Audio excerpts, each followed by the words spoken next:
Hello, everyone, and welcome to another episode of Dogman Sasquatch Oklahoma Encounters. My name is Lance Hightower. I'll be your only host tonight. The rest of the brothers are either moving, one's moving, and the other is at work tonight, so you'll have just me, but I promise a really good episode tonight.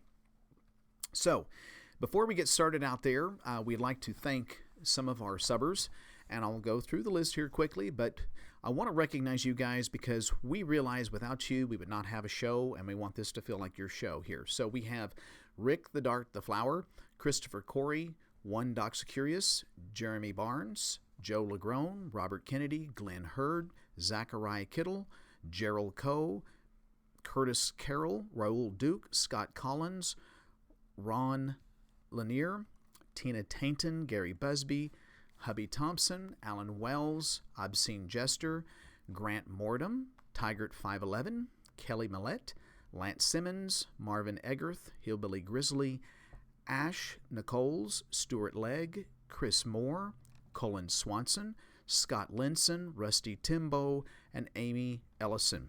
Thank you guys so much. I know there's much more of you out there, and so as we go with more episodes here, we'll definitely recognize more of you. So again, thank you so much. We really appreciate you guys. So with tonight's episode, the gentleman did not want to be on the air, and of course we respect that. And so he said, Lance, if you want to use this story, please go ahead. You can use the story, and but I'll just tell you what happened. And I said, sure, that'd be great. So we called the toll-free number. This was about a few weeks ago, and we just chatted. He seemed a bit anxious at first. He never shared this. He explained to me he hadn't shared this story with anyone but one friend. He hasn't shared it with any family members. And he said, you'll understand when I tell you the story what happened. I said, sure, okay, no problem.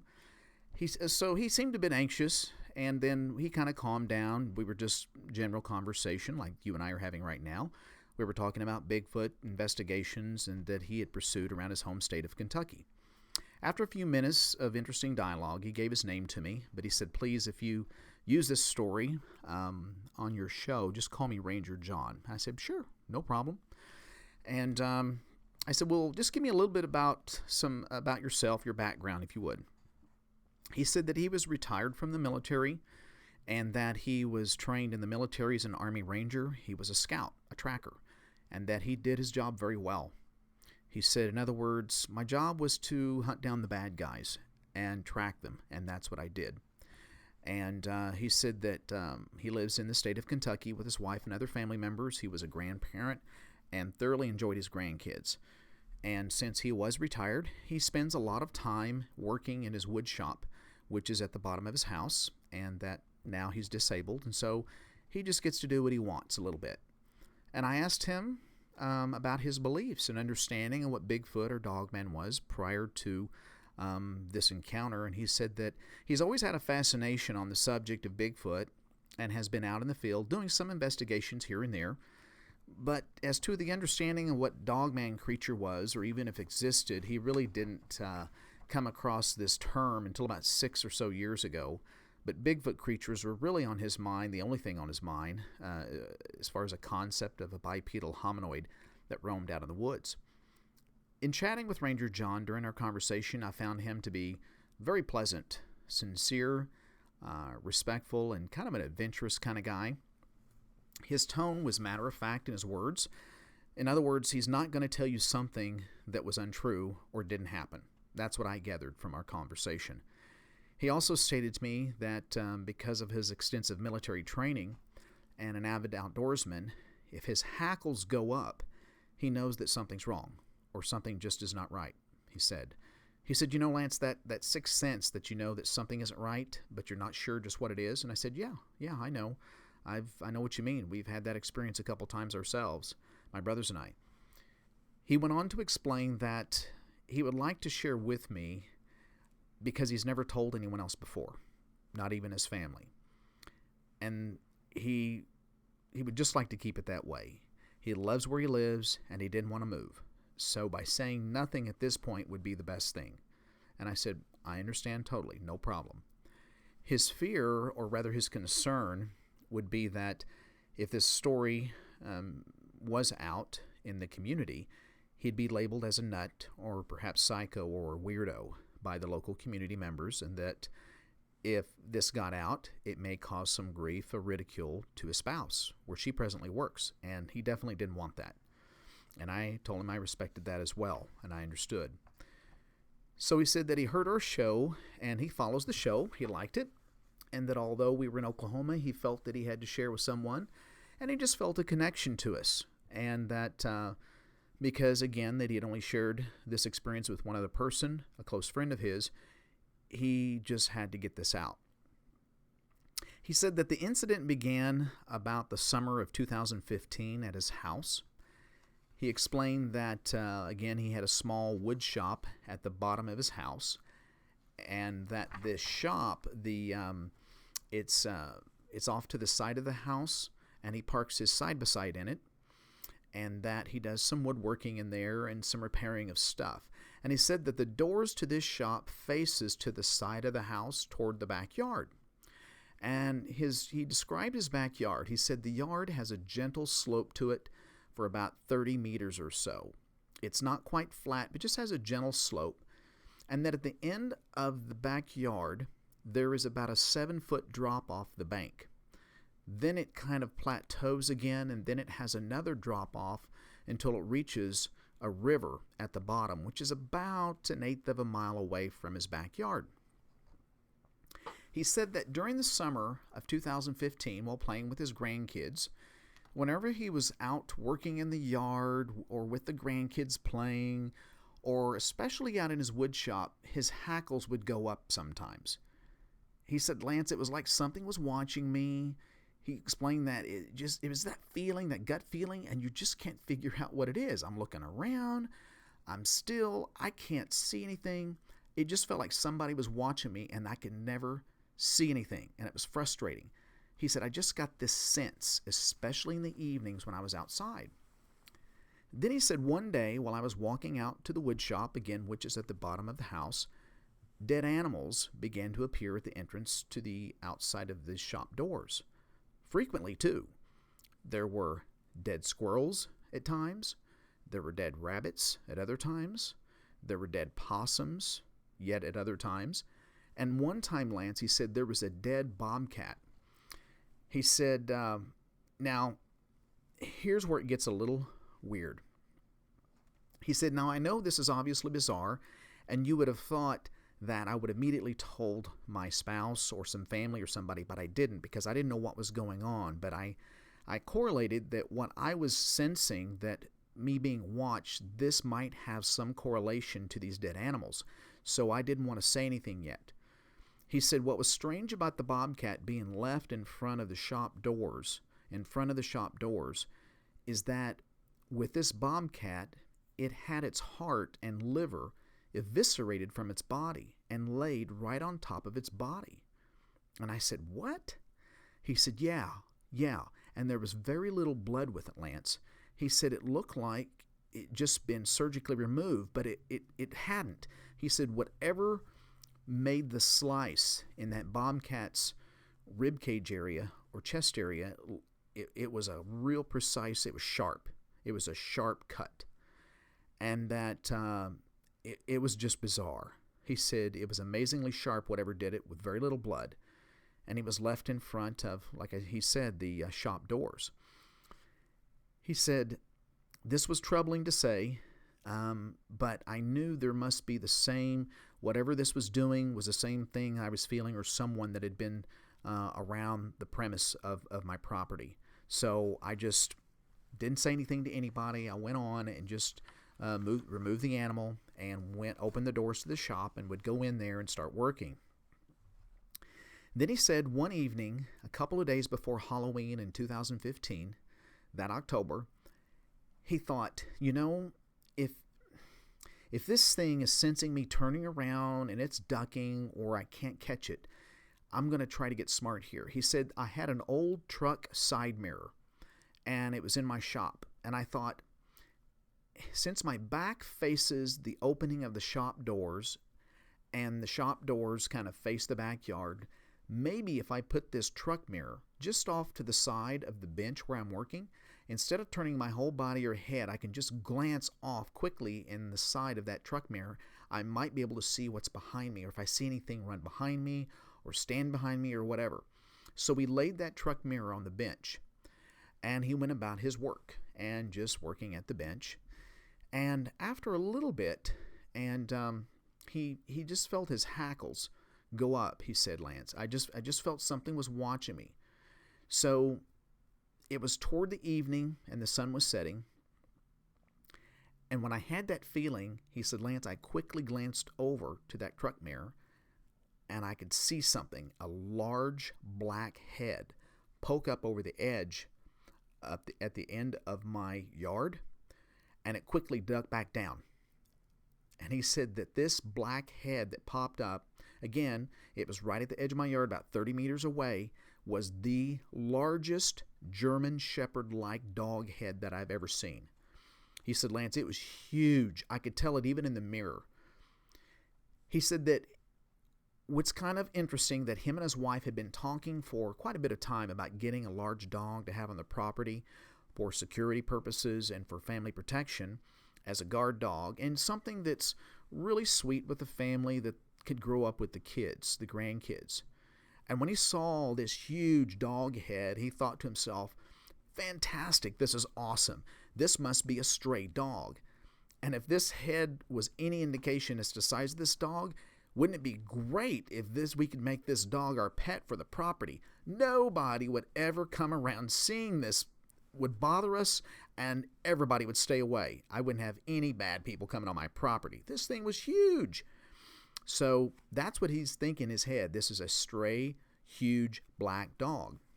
So he exited his shop. Again, the sun is setting. It's becoming dark. And as he exited his shop, as he's walking toward the edge of this drop-off, he thought, well, what's the best way to gain trust? Why don't I just begin talking to this dog, and I'll talk in a coddling voice. So he said, "I know it sounds silly, Lance, but I started saying, 'Oh, don't you look beautiful? You're so big and pretty. Aren't you so good? You're so beautiful. Come over here, boy.'" And so, again, he didn't see it again. It's just the head popped up and went down, and he didn't know if it was gone at that point. He was kind of hoping it was just on the other side. So he's talking sweet to it, and as he's approaching the edge. Again, he said, "I was just trying to be nice and friendly as to try and gain some trust toward this dog so that I might be able to feed it and possibly make it our dog." This is where he said it changed quickly as he found out. As he approached the edge of the yard, peering down the slope, he had to squint a bit to try and see if this dog was still there, if it had run off, since it was now close to dark, with the sunlight gone, but he could still make out silhouettes of trees and brush down the slope. It was dusk. It would have waited he said if this thing would have waited another 10 minutes to pop up, he said, "Lance, I'd have never seen it. It was so dark now." When his eyes adjusted to what light was remaining, he caught the black silhouette of this dog, just down on that plateau, he said, is what he at the time thought was a dog. But he hesitated here and took a deep breath when he was explaining this to me. He said, "But Lance, this thing was absolutely huge, the silhouette. It was massive. I was kind of freaking out inside because I thought, this is the biggest freaking dog I've seen." He said, "I could tell that the silhouette was crouched down very, very low to the ground with its hind legs underneath it. And he could tell that he said, it was fidgeting, Lance. It was like he said, you know how a cat fidgets before it's getting ready to pounce something? It raises its front paws up and crawl or scratches at the ground and moves its back legs up and down before it pounces." He goes, "That's what this thing was doing, and it was doing it kind of quickly while remaining in this crouched position with its legs underneath it. I could tell that." Then he said that this animal began to make a noise. It was a growl. It was so deep, Lance. He said it was like a hum. It was making my chest vibrate. This sound, this noise that it was producing froze him in his tracks. He said that I could tell I couldn't move, Lance. He thought, oh crap, this thing is going to jump me now. It's got me paralyzed. I don't know what's going on here. This is freaking me out. It's like I couldn't even say anything either, Lance. He goes, I know that sounds weird, but I'm telling you the truth. I couldn't even vocalize. I couldn't move.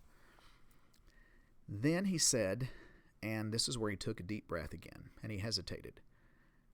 And he said, as if this wasn't weird enough, he said, this smell comes up. And it's the muskiest copper, most pungent smell that I've ever smelled before. I've never smelled it, but it was so strong, Lance. He said it made my eyes water.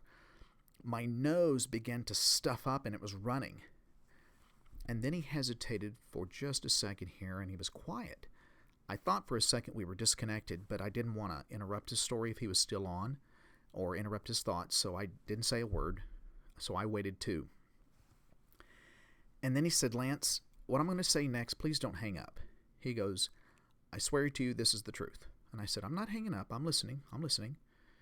He said, when this severe pungent smell came up and my eyes were watering and my nose was running and it was getting stuffed up, I had this like physiological response on me because it was at this moment when my body must have responded.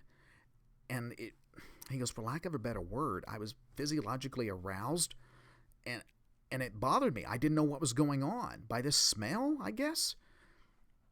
Of course, I didn't say anything. I was listening. He says, please stay on the line. And I said, I am. I'm listening.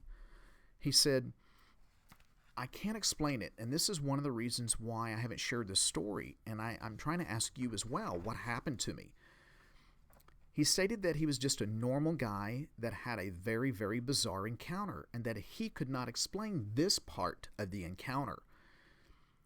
He was in a mode of asking me a lot as to why his body responded this way, this physiological arousal. He was embarrassed, and at the same time, he just had no clue what happened or why it happened. And we started this discussion for a moment, and describing some things, some pheromones or hormones that are secreted by animals. When he realized I wasn't going to hang up with him, I wanted to know the complete story of this encounter. He continued. He said, Lance, I'm a normal guy. I love my wife. I'm a grandfather. I love the woods. I enjoy the outdoors. I love animals, but not in that way. No way, no how. I just can't explain this part. This part, again, is the reason why I've never told anyone before. He said that I'm a straight guy, but my body reacted to the smell, and I can't explain it. I've never heard of anything like this. I let him know that I understood and I respected his full disclosure of what happened and for sharing this part with me. So he continued with the story. He said, so it's dark now, Lance. He said, at this point, it's like I don't remember anything. I don't remember time. He said, my mother was staying at our house and she was inside taking care of our dogs. And then she must have flipped on the outside porch light to our patio at the back of the house to let our dogs out to do their business. So as she flips the backyard light on, the light must have startled me, I guess, and it breaks me out of this trance-like moment. So when the light came on, I whipped my head over my right shoulder to look at the house from this turning on of the light. Then I turned back to look forward, which took just a split second then. And then when I looked forward, I was looking at this thing face to face, eyeball to eyeball, he said. He said this thing had to be at least 7 feet tall, Lance, if not more, because the bank is at least that. He said that he could only see its left eye since the back porch light was casting the shadow of my head over its right side of its face. So the left side of this dog creature's face was in full view to me. Its left eye and muzzle were in full view. I could see it. It was right in front of me. If it wanted to have licked me, it would have easily, he said. At this point, he said, Lance, I'm willing to admit it. I'm a man. He goes, I immediately urinated on myself. He said, I'm not embarrassed to tell you. Under the circumstances, This thing, the immense size, the stature of this thing was incredible. He goes, I'm a man, I'm human, I'll tell you, I did this. He said, I was small compared to it, and I had nothing on it as far as height, girth, or weight. He said, I thought this was it. I'm done. This thing is going to kill me. My mind was shutting down, Lance. He said, I couldn't think of anything. I was just wanting to survive. He goes, I couldn't move. I had never seen anything like this. I didn't even think Dogman, Lance. He said, the only thing that came to my mind at this point, the only word to describe what I was right in front of was a werewolf.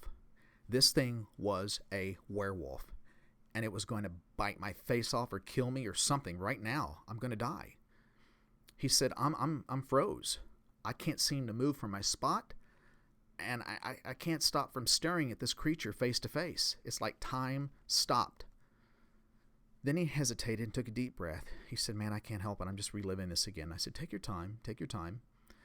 Then he said, this thing, even though this was so frightening, and I was staring this thing in its face, it had the most beautiful hazel green eye with flakes of gold in it. Hazel, Lance, it was the most beautiful eye I've ever seen. The muzzle was right in front of me. It was all black. And he goes, then it for lack of a better word, Lance, it smiled. It's like it kind of gave a pleasant grin, for lack of a better word. And then it turned away. It jumped. In one jump, it leaped and cleared about 40 feet off the side of the bank. And when it landed in that one hop, that one jump, it stopped. It looked over at me, over its shoulder, and then continued back down over the hill toward the river out of sight. All I can see now is just what the porch light can shine on. It's dark now. Nothing's in front of me. I'm just standing there in my own urine. Can't believe what I'd just been through. He reiterated to me that he wouldn't believe this story had he not lived through it. He wouldn't blame anyone else if they didn't believe him, he said. He said, but I can assure you it's 100% true. As I'm telling you, Lance, I'm telling you. And I said, I understand. I believe you. He said that after this encounter, he was able to, he had one print that he got a picture of during that winter of 2015, close to the house. And he only had a few more dead animals left at the shop. Then it stopped, and it hasn't happened since. So Ranger John and I continued to talk and discuss some more specifics of this encounter. We both came to the conclusion that we believe that this dogman encounter may have been actually a female dogman, or a dog woman, if you will, and that this strong, musky, coppery smell may have been a pheromone that she secreted, and this is why he had this unusual physiological arousal response to his body. And he acknowledged and agreed this with me. That could have been the only thing, or the most logical thing at that time. In closing our conversation, he sounded a bit more relieved to have shared his encounter that he had bottled up for a period of time, and I sincerely thanked him for sharing it with me. We really hit it off well throughout our conversation, and I asked him that if this dogman ever comes back around, or any other creature, to please keep in touch. And he said that he definitely would. So I thanked him again sincerely for sharing what he did, and you've got my number, and to call me anytime. And he appreciated that, and we both hung up. So my closing thoughts with this episode is that it is definitely one of the most interesting dogman stories I've heard, next to Wiley Dave's, because this one was such an close encounter. I've heard others out there, but being so close that something could lick you like that, and having this physiological response that Ranger John had, wow, I can't even imagine the fear that Ranger John had at that moment, and the thoughts that went through his mind, thinking he was going to die at that moment. So I really thanked and appreciated him for sharing such a personal, fearful event that happened. And I was thankful that he was able to share it with us. So In closing this episode, if you or someone that you know has had an encounter or had an eyewitness event of either a Bigfoot or a Dogman type of creature, we'd like to hear from you and possibly help you. If you're experiencing frequent visits to your home or property from these creatures, and you're frightened and you're not sure what to do, we can also possibly assist you here as well. You can call our new toll-free number 24/7 at 1-866-306-8085. Again, that's 1-866-306-8085. We look forward to hearing from you. So thanks, everyone, for listening to another episode of Dogman Sasquatch Oklahoma Encounters. We are Cryptid Brothers Investigation of Oklahoma. Take care.